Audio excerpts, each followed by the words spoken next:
Cybersecurity, regarding cybersecurity for Brian and Mark. We heard from Jeremy. This comes from one of the viewers. We heard from Jeremy, who's from Sedaris. What if we can't afford his services? What's the best way to get started with our cybersecurity strategy? So Brian, Mark. Yeah, great question. So I think there's a few pieces of an answer to that. One of them is, first off, there's a lot of things that you can do for no cost or for very low cost on your own. And they're not necessarily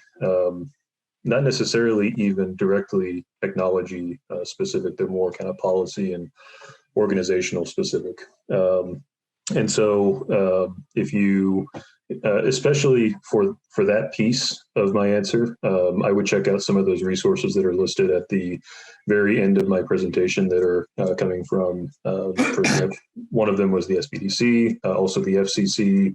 I think there's one in there from NIST and places like that, different government, basically resources that can help you plan out some of those things that will, in many cases, not require you to actually spend any money. Another piece of the answer is, just like there are giant marketing and advertising firms that do Super Bowl ads for Fortune 100 companies, and there's single person marketing and advertising shops that do everything with just one person for small business customers. The same is true for cybersecurity and really outsourced IT management generally. So there are small shops that can help you think through these cybersecurity issues that are not going to have the same price tag as a Cyderis would.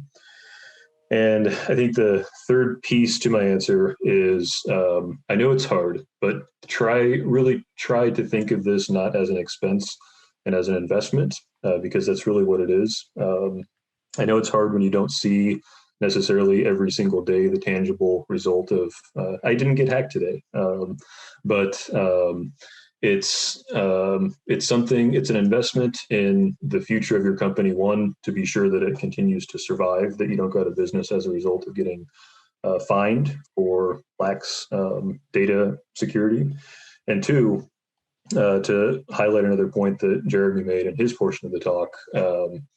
Think of it as the planning that you'll do for positioning your company to be cybersecurity smart is in many cases the same planning you'll want to do to position yourself to be able to scale in terms of technology over time and space. So if you have 10 employees today, you're going to have to put technology solutions in place to be able to become a 1,000 employee company. And in many cases, there's a lot of parallels with the things that you'll think about for cybersecurity and that.